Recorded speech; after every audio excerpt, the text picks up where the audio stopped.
बदल ही गए होंगे। नई नस्ल जवानों पर मैंने कोई तब्दीली तो ले आती है। जमाने चट्टानों को बदल नहीं सकते मैं। वक्त इंसानों को तब्दील करता है, चट्टानों को नहीं। पड़ोसी से मिलने को बहुत जी जाता है। लाला, मैं एक दफा हवेली आऊं तो सबसे मिलूं। सब अभी तो बड़ी हो गई होगी, कैसी है वो? और शहबाज, उसने पढ़ा है? वो कैसे पढ़ता? 10 जबान उसने पढ़ी है, बाकी जमीन में सारा देखभाल का काम वो खुद करता है। और सबा? सबा वो तो यही मतलब ये कि उसकी शादी होने वाली है। अरे हाँ, माशाल्लाह इतनी बड़ी हो गई। किससे हो रही उसकी शादी? असली मूसा का बेटा जवार शाह। जवार शाह की बहन सुमेरा जो है अपने शहबाज की घर वाली है।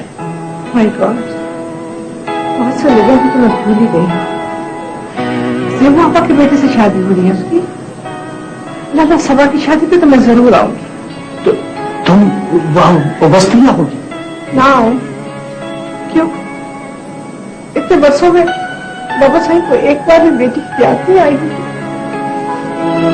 क्या खून के रिश्ते इतनी जल्दी टूट जाया करती है लाला? ये बात नहीं है मैं नहीं चाहता हूं कि बाबा सिंह को कोई दोबारा सदमा उठाना पड़े। सबा की शादी पे मैं आऊंगी लाला, बाबा साहब की इजाजत से आऊंगी।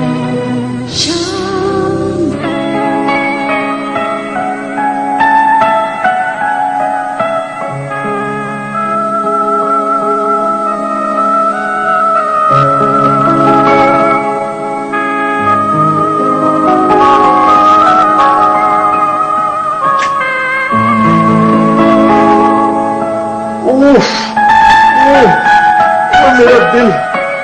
क्या हुआ सर? क्या बात? संभाला सदमे से बेहाल हो रहा है। इसे सदमा है कि आज बीवी को शौहर के आने की खबर ही नहीं हुई।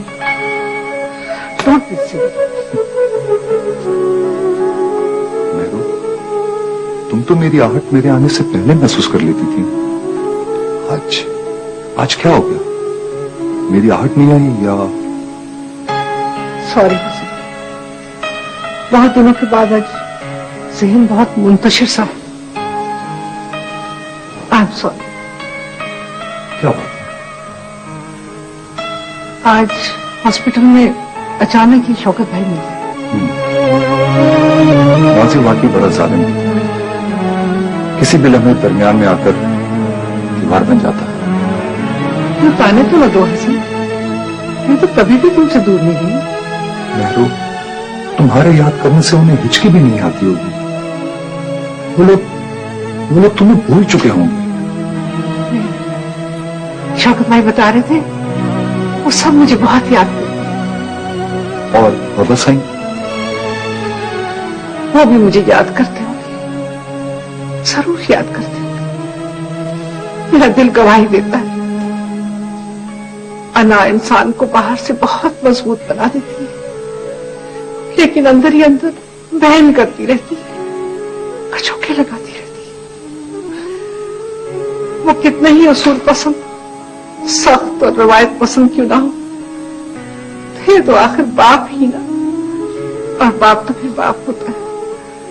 ऐसा बाप जिसका दिल हमेशा अपनी औलाद के लिए धड़कता रहे। मुझे खुशी होगी कि हवेली के दरवाजे तुम पर खुल जाएं। हसन, शौकत भाई की बेटी सबा की शादी हो रही है, मैं वहां जाऊंगी और जाने से पहले बाबा साईं के दिल पे दस्तक।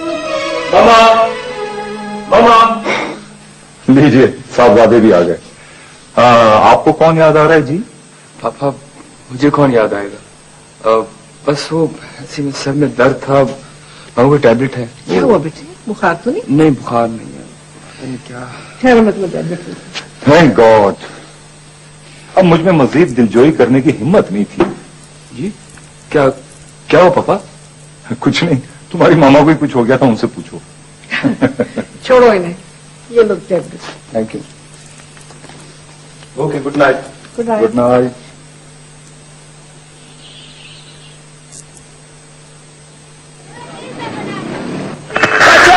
चेयर, एरियल पे 6 रुपए की बच्ची।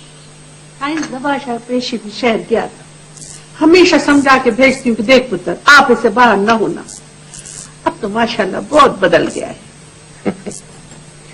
ज़मीनुसा, लड़का तुम्हारा है औंधे दिमाग का। उसकी घनघरच की आवाजें पड़ती रहती हैं हमारे कानों में। साईं जवान खून है, बल तो खाता ही है। इसीलिए मैं चाहती थी कि शादी की तारीख जल्दी मुकर्रर हो जाती। आपको तो पता है साईं, जिम्मेवारियां कुछ कसबल तो निकाल ही देती हैं। देखो, सबा का आखिरी साल है, तुम तैयारी शुरू करो। जवार शाह के लिए जिम्मेदारियां तो बहुत हैं, अगर वो उठाना चाहे तो। सारी मुकदमेबाजी उसी के सर है साईं। पेशी भुगतना जिम्मेदारी नहीं है ज़ेबुन्निसा। अब कॉलेज तो मैं इसको नहीं भिजवा सकती। कम से कम आवारा गर्दी से तो रोक सकती हो। जी साईं जी। सुमेरा पुत्र, 1-2 रोज के लिए बच्चों को लेके आ जाया कर। तो बादशाह शहर गया हो तो बहुत अकेली हो जाती। जी अम्मा, मैं आऊंगी। लाली और जैनब नहीं है क्या? है तो, पर चाहो तो सुमेरा को ले जा सकती हूँ। कौन से पूछे बगैर कैसे जाएगी वो? बाबा सही तो है ना। क्यों बाबा सही? हाँ ठीक है, कल आ जाएगी। शहबाज खान छोड़कर आ जाएगा। अच्छा साईं, मुझे इजाजत। आप मुकर्रम अली शाह को पैगाम भिजवा दें कि उसके बेटे मुंह मारी ना करें।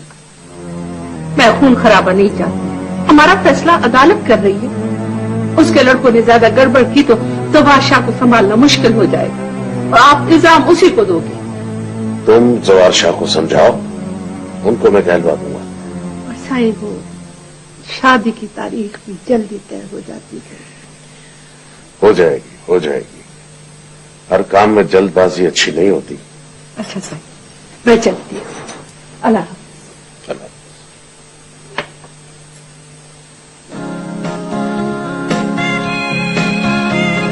ये आखिरी साल भी खत्म हो गया। इन 4 वर्षों में मैं सिर्फ एक ही बात सोचूं। क्या? यही कि तुम इतने मुश्किल सब्जेक्ट कैसे समझ लेती हो, जबकि छोटी छोटी सामने की बातें नहीं समझ पाती। मैं वही बातें समझती हूँ जो समझनी चाहिए। मसलन मेरा सब्जेक्ट या वो बातें जिनका ताल्लुक मेरी जिंदगी से है। मैं तुम्हारी ही जिंदगी की बात कर रहा हूँ। सबाद, जिंदगी में कोई प्यार करने वाला हो तो जिंदगी सिर्फ प्यार से इबारत नहीं होती हमारी, बाकी जज्बे भी अहम होते हैं। बाकी जज्बे? हाँ, कुर्बानी का जज्बा सबसे बड़ा कैनवस है और जिंदगी गुजारने के लिए इतना कुछ है कि अपने बारे में सोचने को शायद ही वक्त नहीं। इस किस्म की बातें मुझे उलझा देती हैं। तुम मत सोचा करो। तुम्हें यह एहसास है कि तुम्हारा ये अंदाज, ये रवैया, ये बातें किसी की जिंदगी को कितना तल्ख कर सकती है? जिंदगी की तलखियां जीने का हौसला पैदा करती हैं। एक तो तुम बात को घुमा फिरा के पता नहीं कहां से कहां ले जाते हो।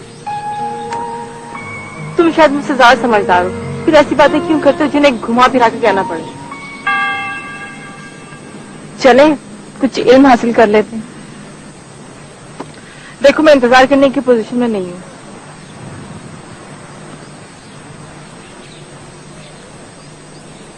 लेकिन मैं सारी जिंदगी तुम्हारा इंतजार कर सकता हूँ।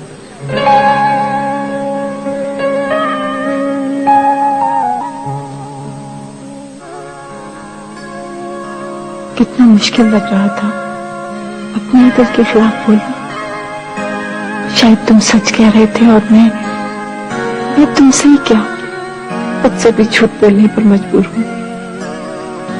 मैं तुम्हारे दुख को शेयर नहीं कर सकती तो अपना दुख तुम्हें कैसे बताती, कैसे कह देती कि जिंदगी प्यार के सिवा कुछ भी नहीं और मेरी जिंदगी तो इसी प्यार की कुर्बानी से बनती है। तुमने कहा था कि तुम जिंदगी भर इंतजार कर सकते हो, मगर किसका? उसका जिसे हालात की आंधी हर लम्हे तुमसे दूर कर रही है, वो जो भूगोलों की सत पर है, वो जो आने वाले हर पल की आहट से खौफसदा होकर भी उसे क्यों मुंतज़िर है? नहीं, ये इंतजार रायगा हो जाएगा। ऐसा कभी मत करना। हम जिन रास्तों पर जा रहे हैं वो किसी दो राह पर एक दूसरे से नहीं मिलते।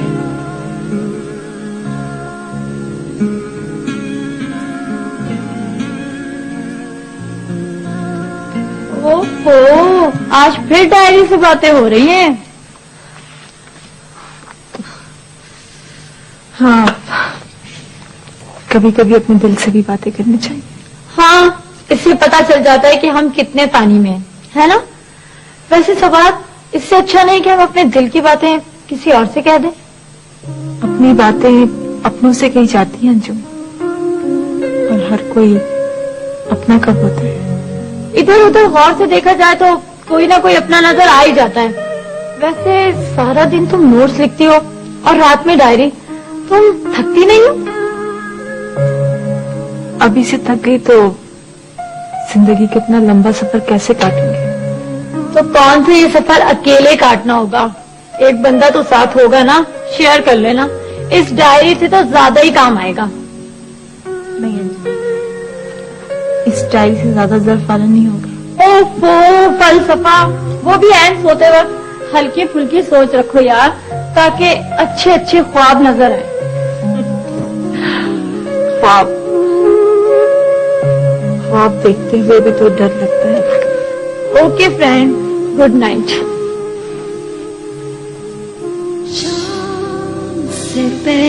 किसकी तबीयत खराब है और किसकी अयादत के लिए जाना है?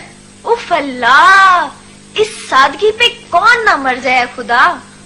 वैसे हमारे भाई की तबीयत खराब है, शायद आपको देख के उनके चेहरे पे रौनक आ जाए, इसलिए जल्दी से तैयार हो जाए। सॉरी साइमा, मैं नहीं जा सकूंगी। क्या? हाँ साइमा, हमारे एमडी साहब है ना, उन्होंने पार्टी दी है। मेरे कुलीग्स मुझे लेने के लिए आते ही होंगे। क्या आपकी पार्टी हमारे भाई से ज्यादा अहम है? उन्हें बुखार है भाई। हम्माद हम्माद हम्माद, क्या तुम लोगों ने हम्माद को सर पे सवार कर रखा है? हम्माद के अलावा भी इस दुनिया में बहुत कुछ है, और बुखार कोई ऐसी बीमारी नहीं है कि दुनिया के काम धंधे छोड़ के उनकी अयादत के लिए चला जाए। मौसमी बुखार है, ठीक हो जाएगा। पता नहीं डॉक्टरों को बुखार कैसे हो जाता है। अरे तुम अब तक तैयार नहीं हुई?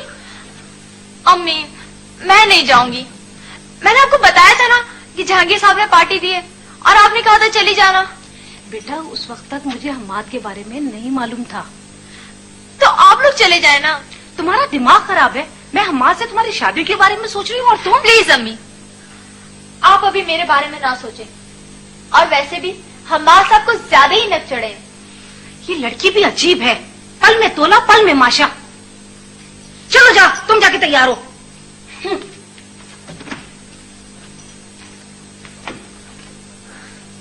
शाम से पहले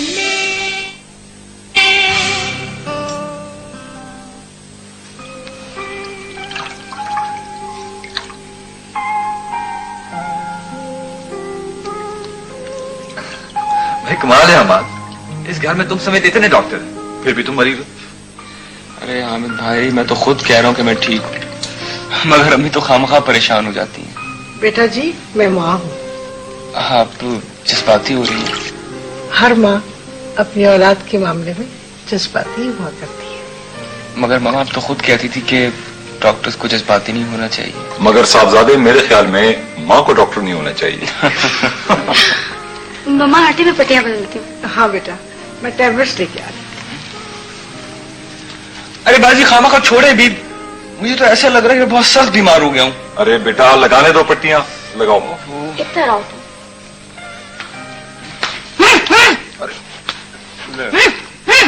इधर हो जाओ। क्या हुआ फुफू? मैंने ये दवाई अपने हाथ से बनाई है। धीरे बहादुर नुस्खा है। ये गोलियां और दवाओं से बुखार दिमाग को चढ़ जाता है। आपा, क्या इसमें आपने पान कूट दिए? पान को आप क्या समझते हैं? हम ऐसे ही नहीं खाते। पान के हजारों फायदे हैं। अगर किसी को खांसी आती हो तो एक पान